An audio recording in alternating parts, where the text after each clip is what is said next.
नोएडा में हुआ बवाल तो अखिलेश ने लगा दी योगी सरकार की क्लास।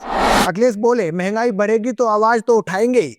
श्रमिकों की बात सुने योगी सरकार, नहीं तो 2027 में जाएगी आपकी सरकार। दोस्तों, क्या नोएडा अब मजदूर आंदोलन की नई राजधानी बनने जा रहा है? क्या श्रमिकों का गुस्सा योगी सरकार के लिए बड़ा राजनीतिक संकट बनता जा रहा है? और क्या जो आग फैक्ट्रियों से उठी है वो अब सीधे सत्ता के दरवाजे तक पहुंचने वाली है? उत्तर प्रदेश के औद्योगिक हब नोएडा में इन दिनों हालात बेहद तनावपूर्ण बने हुए हैं, क्योंकि श्रमिकों का गुस्सा अब सिर्फ वेतन बढ़ाने की मांग तक सीमित नहीं है, बल्कि ये सरकार की नीतियों और प्रशासनिक रवैयों के खिलाफ एक बड़े विरोध प्रदर्शन का रूप ले चुका है। बीते कई दिनों से चल रहा मजदूर आंदोलन अब हिंसक मोड़ ले चुका है और इसके बाद प्रदेश की राजनीति भी गर्मा चुकी है। सरकार ने दबाव में आकर नोएडा और गाजियाबाद के श्रमिकों की मांगों को मानते हुए न्यूनतम वेतन में बढ़ोतरी तो कर दी है, लेकिन इसके बावजूद प्रदर्शन पूरी तरह शांत नहीं हुआ है।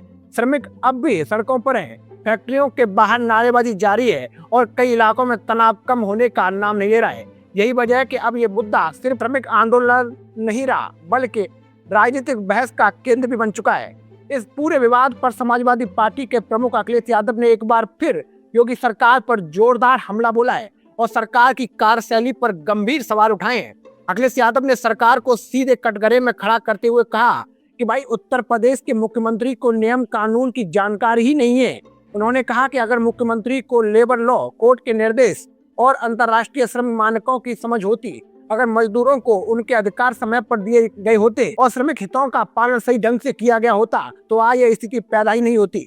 अखिलेश ने साफ शब्दों में कहा कि जब महंगाई बढ़ेगी, जब आम जनजीवन प्रभावित होगा, जब मजदूर की आय और खर्च में बड़ा अंतर होगा, तो आवाज उठना स्वाभाविक है। उन्होंने कहा कि किसी भी लोकतंत्र में संवाद का रास्ता हमेशा खुला होना चाहिए और सरकार को आंदोलन को दबाने के बजाय श्रमिकों से बातचीत भी करनी चाहिए। दोस्तों, अखिलेश यादव ने सरकार पर यह आरोप भी लगाया कि वो अपने फेलियर को छुपाने के लिए इस आंदोलन को गलत दिशा देने की कोशिश कर रही है। उन्होंने साफ कहा कि इस पूरे प्रदर्शन में कोई नक्सली एंगल नहीं है, कोई साजिश नहीं है, कोई षड्यंत्र नहीं है, बल्कि ये पूरी तरह सरकार की नाकामी का परिणाम है। उन्होंने कहा कि सरकार अपने फेलियर को स्वीकार करने के बजाय दूसरों पर दोष मढ़ना चाहती है। दरअसल नोएडा में पिछले कुछ दिनों से चढ़ा श्रमिक आंदोलन सोमवार 13 अप्रैल को अचानक उग्र हो गया और देखते ही देखते कई इलाकों में हालात बेकाबू हो गए। जगह जगह हिंसा, आगजनी, पथराव और तोड़फोड़ की घटनाएं सामने आने लगी। कई स्थानों पर लोगों ने गाड़ियों में आग लगा दी, पुलिस पर पथराव किया गया और फैक्ट्री परिसर में भी जमकर तोड़फोड़ की गई।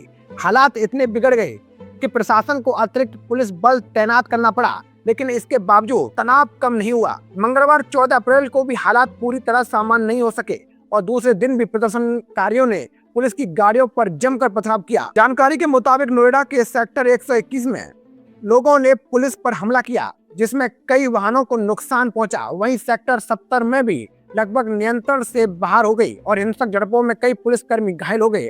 लगातार बढ़ते तनाव के बीच पुलिस और प्रशासन को हालात संभालने में कड़ी मशक्कत करनी पड़ रही है। नोएडा फेज 2 और औद्योगिक क्षेत्रों में अब भी प्रदर्शन जारी है और बड़ी संख्या में कर्मचारी सड़कों पर उतरकर प्रदर्शन कर रहे हैं। दरअसल श्रमिकों की सबसे बड़ी मांग 20,000 रुपए मासिक न्यूनतम वेतन की है।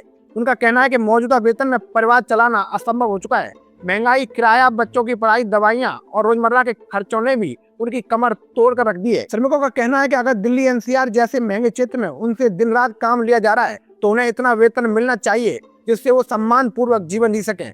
हालांकि सरकार ने न्यूनतम वेतन में कुछ बढ़ोतरी की घोषणा तो की है, लेकिन प्रदर्शनकारी इसे पर्याप्त नहीं मान रहे और उनका कहना है कि जब तक उनकी 20,000 रुपए वेतन की मांग पूरी नहीं होगी, आंदोलन जारी रहेगा। अब इस आंदोलन ने राजनीतिक रूप भी लेना शुरू कर दिया है, क्योंकि विपक्ष इसे सरकार की श्रमिक विरोधी नीति बता रहा है, जबकि सरकार कानून व्यवस्था और विपक्षी उकसावे की बात कर रही है। सवाल ये भी उठा है दोस्तों कि अगर समय रहते सरकार और प्रशासन ने श्रमिकों से बातचीत की होती, अगर पहले ही उनकी मांगों पर ध्यान दिया गया होता, तो क्या ये आंदोलन इतना उग्र रूप लेता? क्या हिंसा और आगजनी टाली जा सकती थी? यही सवाल अब सरकार को घेर रहे हैं। विपक्ष का आरोप है कि योगी सरकार उद्योगपतियों की सुनती है, लेकिन मजदूरों की आवाज को अनदेखा करती है। जबकि सरकार का कहना है कि किसी को कानून हाथ में लेने की इजाजत नहीं दी जाएगी। लेकिन सच यही है कि नोएडा की सड़कों पर उतरता ये गुस्सा सिर्फ वेतन का मुद्दा नहीं, बल्कि बढ़ती महंगाई, आर्थिक दबाव और बेरोजगारी की चिंता का भी संकेत है। अगर जल्दी इसका समाधान नहीं निकला तो ये आंदोलन और बड़ा रूप ले सकता है। फिलहाल नोएडा में पुलिस अलर्ट मोड पर है। कई संवेदनशील इलाकों में सुरक्षा बढ़ा दी गई है और प्रशासन लगातार हालात पर नजर बनाए हुए है। लेकिन सबसे बड़ा सवाल यही है, क्या सरकार इस आंदोलन को बातचीत से शांत कर पाएगी या फिर ये श्रमिक आंदोलन आने वाले दिनों में और बड़ा राजनीतिक संकट बन जाएगा। इतना तय है कि नोएडा का ये मजदूर आंदोलन अब सिर्फ स्थानीय मुद्दा नहीं रहा, बल्कि ये उत्तर प्रदेश की राजनीति में बड़ा बहस का विषय बन चुका है और आने वाले दिनों में इसका असर सत्ता और विपक्ष दोनों की रणनीति पर भी साफ दिखाई दे सकता है। तो दोस्तों, मैं था आपका अपना मुकेश उपाध्याय। अगर आपको हमारी जानकारी अच्छी लगी हो तो कमेंट बॉक्स में जरूर बताइएगा। जय हिंद, जय भारत।